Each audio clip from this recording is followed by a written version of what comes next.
Hello students, आज हम पढ़ेंगे कॉची रायमन इक्वेशन का polar form. So I hope you are ready with your pen and paper. So without wasting much time let us start this video. इसके just पिछले video में हमने Cauchy Riemann का ही equation पढ़ा था, जिसमें हमने ये देखा था कि दिया गया फंक्शन एनालिटिक है या नहीं, वो अगर हमें चेक करना है तो हम कैसे करते थे।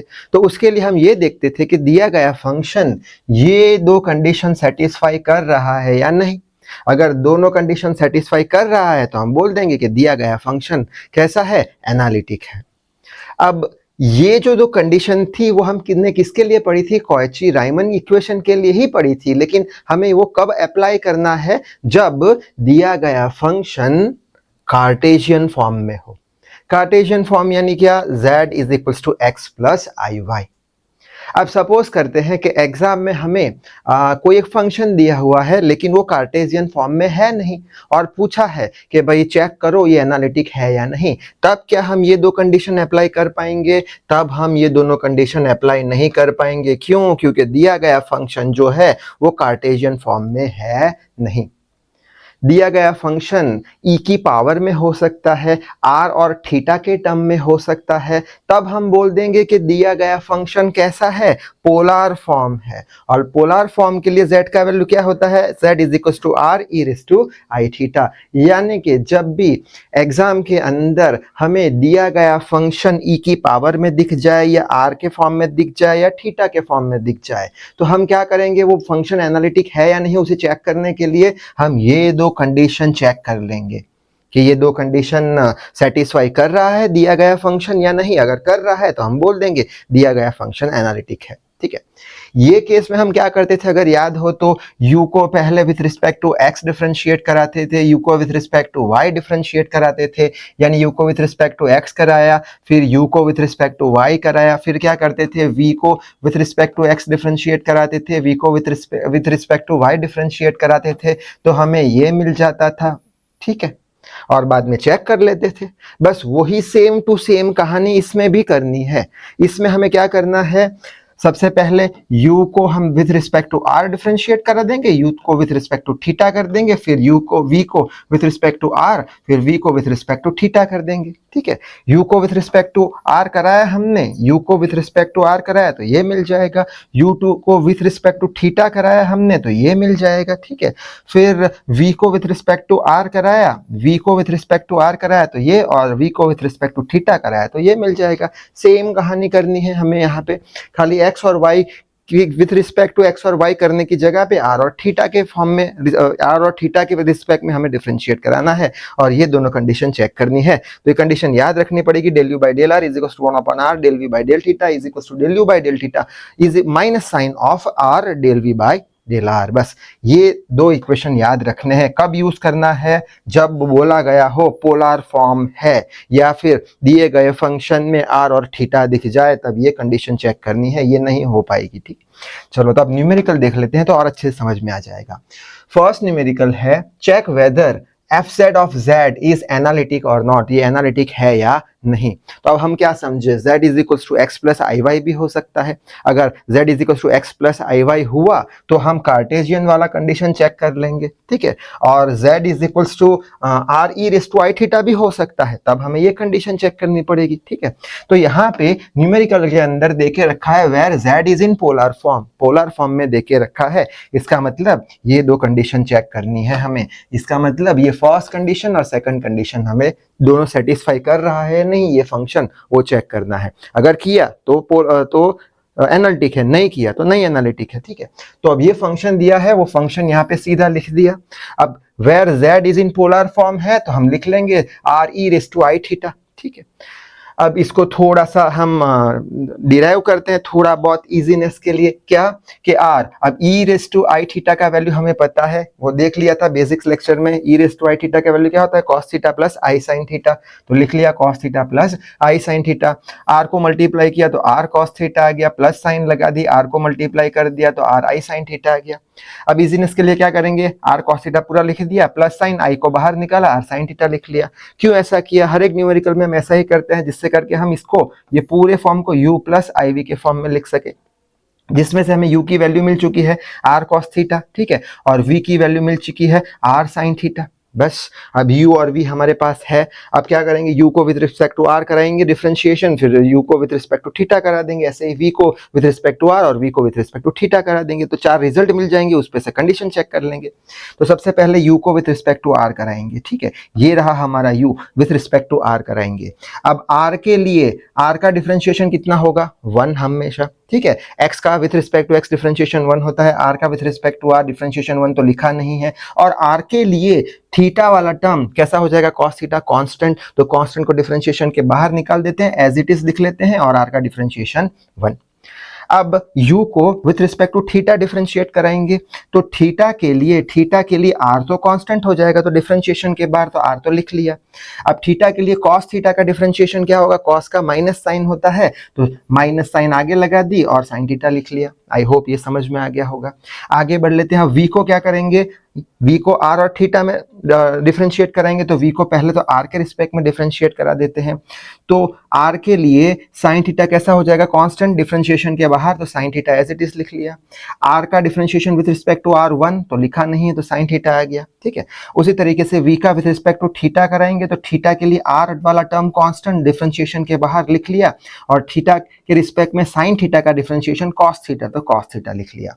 यानी हमें ये 4 रिजल्ट्स मिल चुके हैं। बस अब वेरीफाई कर लेंगे हम, कैसे ये 2 कंडीशन सेटिस्फाई कर रहा है या नहीं। अगर देख के मालूम चल जाता है आपको तो डायरेक्टली आप लिख सकते हो, तो हम तो थोड़े बहुत और स्टेप करेंगे कि ये 2 कंडीशन सेटिस्फाई हो रही है नहीं। पहली कंडीशन है del u by del r is equal to ये, तो ये चेक करते हैं, del u by del r is equal to 1 upon r del v by del theta, ठीक है।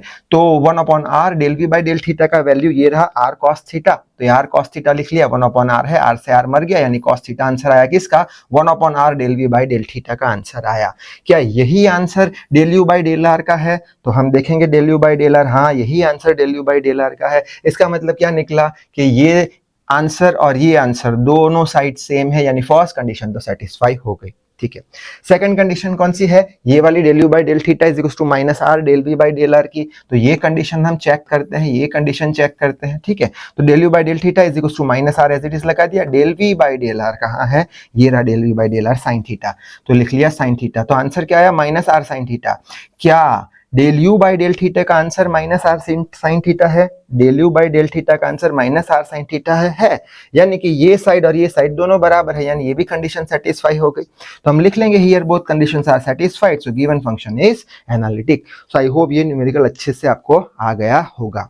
आगे बढ़ लेते हैं, थोड़ा और कॉन्फिडेंस आएगा। नेक्स्ट है f z is equal to r is to n cos n theta plus i sine n theta, check whether it is analytic और नॉट। अब इसमें भी एक्स वाई वाला टर्म है नहीं, यानी कार्टेशियन से हम चेक नहीं कर सकते, इसमें थीटा है आर है, तो वापस से हमें पोलर वाला ही कंडीशन चेक करना पड़ेगा। कौन सा कंडीशन, फर्स्ट और सेकंड जो हम देख चुके हैं, ठीक है। हाँ, तो फंक्शन लिख लिया यहाँ पे, ये फंक्शन पूरा यहाँ पे लिख लिया। अब इजीनेस के लिए क्या करेंगे, अंदर मल्टीप्लाई कर देंगे, तो r raise to n cos n theta plus का साइन लगा देंगे r raise to n i sine theta, और सिंप्लीफाई करेंगे, r raise to n cos n theta as it is लिख लिया, आई को बाहर निकाल दिया, r raise to n sine n theta ऐसे लिख लिया। क्यों, क्योंकि तभी तो जाके हम ये पूरे टर्म को u प्लस आई वी में रिप्रेजेंट करेंगे, तभी तो जाके हमें u का value r raise to n cos theta मिलेगा और v का value r raise to n sine theta मिलेगा। बात समझ में आ रही है, ठीक है।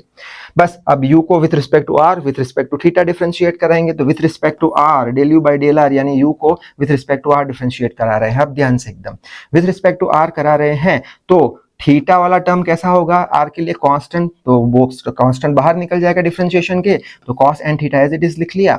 r रेस टू n का विथ रिस्पेक्ट टू n क्या होगा, n r raise to n minus 1, जैसे कि हम पढ़े हैं बेसिक्स वीडियो में, d by d x of x raise to n का क्या होता है, n x raise to n minus 1, ठीक है। तो d by d r of r raise to n क्या होगा, n r raise to n minus 1, तो वही लिखा है n r raise to n minus 1। Basic सी चीजें समझ में आ गया होगा, ठीक है। अब यही u को with respect to theta differentiate कराएंगे, विथ रिस्पेक्ट टू थीटा कराएंगे, तो थीटा के लिए r वाला term constant, so r raise to n constant, ठीक है, डिफरेंशिएशन के बाद अब थीटा के लिए cos n थीटा का डिफरेंशिएशन क्या होगा, cos का माइनस साइन n थीटा होगा, तो ये आ गया माइनस साइन आगे माइनस साइन n थीटा। अब दूसरी एक चीज, यहाँ पे n थीटा है, ये पूरे टर्म को हमने थीटा माना है, n थीटा है तो वापस से इसका डिफरेंशिएशन करना पड़ेगा n इंटू थीटा का।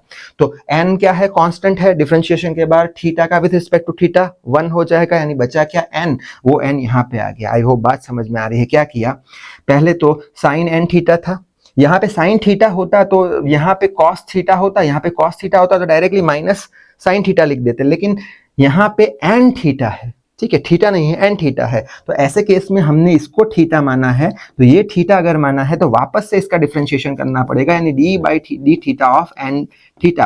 क्या होगा इसका आंसर, एन डिफरेंशिएशन के बाहर d by d theta, d theta का विद रिस्पेक्ट टू थीटा 1, तो बचा क्या एन, वही एन यहाँ पे लिख लिया है। ठीक है, बात समझ में आ गई होगी। ठीक है, आगे बढ़ते हैं। बस अब ये डेल इसको विथ रिस्पेक्ट टू आर कराएंगे, फिर with respect to theta, with respect to r कराने पर क्या होगा, आर के लिए साइन थीटा एन थीटा वाला टर्म कांस्टेंट डिफरेंशिएशन के बाहर लिख लिया, और आर का differentiation r S to n का differentiation with respect to r क्या होगा, n r S to n minus 1। अब v का differentiation with respect to theta करते तो थीटा के लिए r S to N constant differentiation के बाहर तो लिख लिया, थीटा के रिस्पेक्ट में साइन थीटा का क्या होगा, कॉस एन थीटा, और एन थीटा का वापस से डिफरेंशिएशन करेंगे तो क्या हो जाएगा, एन डिफरेंशिएशन के बाहर थीटा का 1, तो एन बचा खाली, तो लिख लिया। वापस से हमें ये रिजल्ट मिल चुके हैं 4। वापस से दोनों कंडीशन चेक कर लेंगे। फर्स्ट कंडीशन चेक करते हैं, फर्स्ट कंडीशन यहाँ पे लिख के रखी है ऑलरेडी। ठीक है, अच्छा, यहाँ पे 1/r del v by del theta का वैल्यू क्या लिख सकते हैं, del v by del theta ये रहा n r S to n minus 1, ये लिख लिया पूरा। अब ये 1/r को क्या हम r एस टू माइनस 1 लिख सकते हैं, हाँ लिख सकते हैं। 1/r को r एस टू माइनस 1 लिख सकते हैं हम। ठीक है, हाँ, अब ये हो गया। अब क्या होगा, यहाँ पे n एज इट इज लिख लिया, ये क्या है, बेस सेम है तो पावर का एडिशन होगा। जैसे कि 5 स्क्वायर इंटू 5 क्यूब होता है तो हम क्या लिख सकते हैं, 5 रेस टू 2 प्लस 3 लिख सकते हैं। ऐसे ही ये r बेस सेम है तो r raise to n minus 1 लिख सकते हैं। शायद से समझ में आ गया कॉस थीटा। क्या del u by del r का आंसर ये है, del u by del r ढूंढते हैं, del u by del r n r raise to n minus 1 cos n theta. ठीक है, यानी कि ये दोनों साइड बराबर है। फर्स्ट कंडीशन सेटिस्फाइड है। दूसरी कंडीशन ये वाली चेक करते हैं, ये वाली del u by del theta वाली माइनस आर, ये वाली कंडीशन चेक करते हैं। अच्छा, माइनस आर लगा दिया। अब ये आर के पावर में 1 हम लिख सकते हैं, क्यों नहीं लिख सकते। ये del v by del r ये रहा एन आर एन माइनस 1, ये पूरा लिख लिया हमने। ठीक है, अब यहाँ पे भी ये r और r बेस सेम है तो बेस सेम है तो पावर का एडिशन n तो सबसे पहले एज इट इज लिख लेंगे, माइनस साइन तो एज इट इज है। ये r raise to n plus 1 minus 1 addition करना है ना पावर का, यहाँ से 1 कैंसिल हो जाएगा तो r रेस टू n बचेगा। तो ये आंसर आ रहा है हमारा किसका, del u by del theta का। क्या del u by del theta का यही आंसर है, minus n r S to n minus 1। हाँ, देख सकते हैं यही आंसर है हमारा। यानी कि ये दोनों साइड भी सेम है, यानी दोनों कंडीशन सेटिस्फाई हो गई है, यानी दिया गया फंक्शन कैसा है, एनालिटिक है। सो आई होप ये न्यूमेरिकल भी अच्छे से समझ में आ गया होगा। अब आखिरी एक न्यूमेरिकल देख लेते हैं। इसमें एक फंक्शन दिया है r square cos two theta i r square sine p theta, यानी थीटा और आर के फॉर्म में है, तो वापस से पोलर फॉर्म की कंडीशन चेक करनी पड़ेगी, ना कि कार्टेशियन की। Find the value of p. अब ये कैसा फंक्शन है, ये दिया हुआ है ऑलरेडी कि एनालिटिक फंक्शन है, ये बोल के रखा है, चेक नहीं करना, बोल के रखा है कि एनालिटिक फंक्शन है। तो एनालिटिक फंक्शन कब होता है, जब वो दो कंडीशन सेटिस्फाई करता है। कौन सी, एक ये वाली और एक ये वाली। यानी कि ये जो फंक्शन है वो ये दोनों कंडीशन को सेटिस्फाई कर रहा है, ऐसा बोल के रखा है। दिस फंक्शन इज एनालिटिक, यानी ये फंक्शन जो है इसको सेटिस्फाई कर रहा है। यानी कि सेटिस्फाई कर रहा है, तब क्या ढूंढना है हमें, तब find the value of P, तब हमें इसकी वैल्यू ढूंढनी है। आई होप न्यूमेरिकल समझ में आ गया होगा। इसमें डायरेक्टली बोल के रखा है कि ये फंक्शन क्या है, एनालिटिक है, यानी ये कंडीशन को सेटिस्फाई कर रहा है, तब पी की वैल्यू कितनी होगी, खत्म। ठीक है, तो स्टार्ट कैसे करेंगे, वापस से जो दिया गया फंक्शन है वो एज इट इज यहाँ पे लिख लिया। ठीक है, इजीनेस के लिए क्या करेंगे, ये आई को बाहर निकाल दिया, एज इट इज लिख लिया, आई को बाहर निकाल दिया। क्यों ऐसा किया, तभी तो हम u प्लस आई के फॉर्म में लिख सकेंगे। यानी कि u का वैल्यू हमें मिल चुका है r square cos two theta, और v का value r square sine p theta. बस वापस से क्या करेंगे, u को with respect to r, u को with respect to theta differentiate करेंगे। अब u को with respect to r differentiate अगर कराते हैं तो ध्यान से वापस से r के लिए cos two theta term constant differentiation के बाहर एज इट इज लिख लिया। आर स्क्वायर का differentiation with respect to r क्या होगा, 2r, तो 2r आ गया। ठीक है, समझ में आ गया। बाद में u को विथ रिस्पेक्ट टू थीटा कराएंगे तो थीटा के लिए आर स्क्वायर कैसा हो जाएगा, कांस्टेंट डिफरेंशिएशन के बाहर, तो आर स्क्वायर डिफरेंशिएशन के बाहर कर दिया। cos 2 थीटा का विथ रिस्पेक्ट टू थीटा क्या होगा, माइनस साइन 2 थीटा, तो ये माइनस साइन आगे रख दिया, साइन 2 थीटा लिख दिया। ठीक है, अब यहाँ पे 2 थीटा का वापस से करेंगे तो थीटा का डिफरेंशिएशन 1 और 2 कांस्टेंट है तो बाहर, तो 2, तो ये 2 कहाँ पे लिखा है, यहाँ पे लिखा है। आई होप समझ में आ रहा है आपको। ठीक है, अब ऐसे ही u को v को with respect to r with respect to theta, तो विथ रिस्पेक्ट टू r कराएंगे v को, तो क्या होगा, r के लिए साइन p थीटा का टर्म कांस्टेंट डिफरेंशिएशन के बाहर एज इट इज लिख लो। आर स्क्वायर का with respect to r 2r आ गया। ठीक है, अब v को विथ रिस्पेक्ट टू थीटा कराएंगे, v को विथ रिस्पेक्ट टू थीटा कराएंगे तो थीटा के लिए आर स्क्वायर कैसा हो जाएगा, कांस्टेंट डिफरेंशिएशन के बाहर एज इट इज लिख लिया हमने। फिर थीटा के लिए साइन p थीटा का डिफरेंशिएशन क्या होगा, साइन का होगा कॉस पी थीटा, तो कॉस पी थीटा कर दिया, और पी थीटा का वापस से डिफरेंशिएशन, तो पी तो डिफरेंशिएशन के बाहर डी बाई डी थीटा, और इसका डिफरेंशिएशन, ये डिफरेंशिएशन 1 हो जाएगा, तो पी बचेगा, पी यहाँ पे लिख लिया। ठीक है, बस, तो वापस से हमारे पास रिजल्ट्स आ चुके हैं 4। ठीक है, और बोल के रखा है कि सेटिस्फाई कर रहे हैं, यानी कोई भी एक कंडीशन चेक कर लेते हैं हम। ये वाला कंडीशन देख लेते हैं। ठीक है, first condition, as given function is analytic so it must satisfy both condition, तो फर्स्ट कंडीशन हमने लिख ली, यहाँ पे del u by del r का वैल्यू हमने लिख लिया, 2r cos 2 theta, 2r cos 2 theta, 1/r del v by del theta, del v by del theta का वैल्यू लिख लिया pr square cos p theta, बराबर है।